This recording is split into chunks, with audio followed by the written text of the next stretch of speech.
¿Se imaginan un ataque por sorpresa tan brutal que sea capaz de meter a la mayor potencia del mundo en una guerra de la noche a la mañana? Pues eso es justo lo que pasó en Pearl Harbor, y hoy vamos a desgranar cómo sucedió. Apunte en esta fecha, 7 de diciembre de 1941.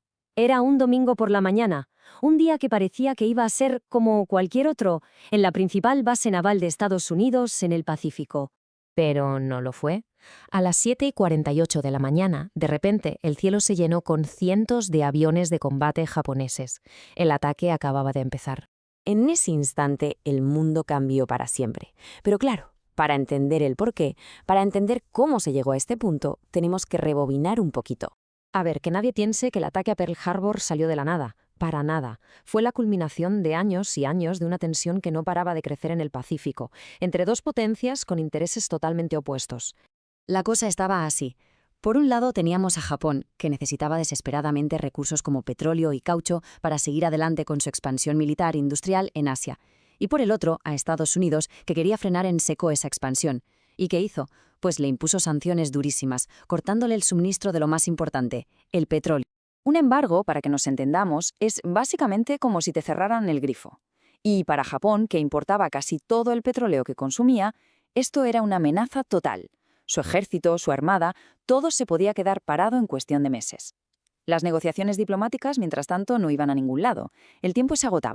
Y claro, con la diplomacia metida en un callejón sin salida, los líderes militares japoneses tomaron una decisión, una apuesta increíblemente arriesgada. Se trataba de un plan secreto, audaz, ideado por una mente brillante, el almirante Isoroku Yamamoto. La idea de Yamamoto no era, ni de lejos, ganar una guerra larga contra Estados Unidos. Él sabía que eso era imposible. No, su estrategia era otra. Dar un único golpe, pero tan fuerte, tan rápido y tan por sorpresa que dejara a Estados Unidos en estado de shock. La idea era obligarles a sentarse a negociar y así dejarle a Japón el camino libre en Asia. El plan era una obra de ingeniería militar y se basaba en 4 puntos clave. Primero, navegar en el más absoluto secreto por una ruta del Pacífico que casi nadie usaba. Segundo, atacar un domingo por la mañana, el momento de menor alerta. Tercero, y esto era crucial, destruir la flota del Pacífico, sobre todo los portaaviones. Y el objetivo final, como decíamos, dejar a Estados Unidos tan tocado que no le quedara más remedio que negociar. Y para llevar a cabo este plan, la fuerza que reunieron fue impresionante. Se llamaba Kido Butai. Imaginen, 6 portaaviones con más de 400 aviones de combate. Esta flota gigantesca navegó miles de kilómetros sin emitir ni una sola señal de radio. Eran como un fantasma cruzando el océano. Y así, toda esa planificación meticulosa, todo ese viaje en secreto, nos lleva a una sola mañana. Una mañana que lo iba a cambiar absolutamente todo. La cadena de acontecimientos fue vertiginosa. A las 6 de la mañana despega la primera oleada. Una hora después, un operador de radar estadounidense ve en su pantalla una señal enorme. Algo nunca visto. Avisa a sus superiores, pero estos creen que son bombarderos B-17 que estaban de camino. Un error que cambiaría la historia. Y a las 7:48 el infierno se desató sobre Pearl Harbor. Un momento antes de seguir, es importante saber qué era un acorazado. Pensad en ellos como los gigantes del mar, los barcos más grandes, potentes y blindados. Eran el orgullo de cualquier armada. Y en Pearl Harbor la mayoría estaban amarrados, en fila, uno al lado del otro. Eran blancos perfectos. Bueno, pues ahora sí, vamos a meternos de lleno en el corazón del ataque, en el caos, el fuego y la destrucción de esas primeras 2 horas. De entre todas las bombas que cayeron, de todas las explosiones, una fue especialmente terrible.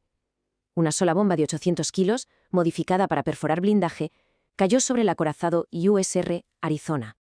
Pero no fue un impacto cualquiera. Atravesó varias cubiertas y fue a detonar justo en el polvorín principal del barco.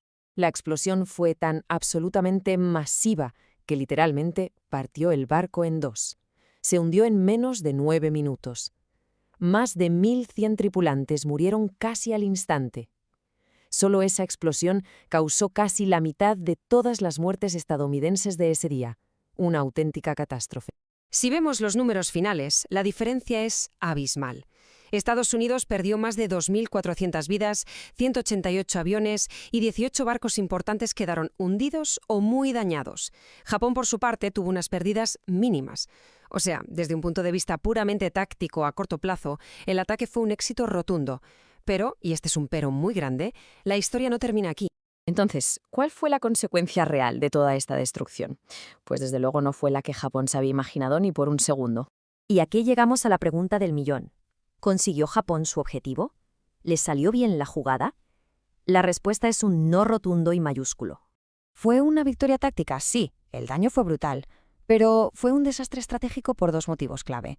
El primero, y esto fue pura suerte para los americanos, es que los 3 portaaviones que eran el objetivo prioritario no estaban en el puerto ese día. Se salvaron.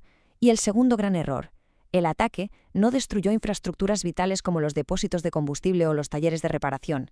Esto permitió que la base se recuperara mucho más rápido de lo esperado. Apenas un día después, el presidente de Estados Unidos, Franklin D. Roosevelt, pronunció estas famosas palabras ante el Congreso, una frase que no solo describía lo que había pasado, sino que representaba la rabia y la conmoción de toda una nación. Porque el ataque a Pearl Harbor consiguió justo lo contrario de lo que buscaba.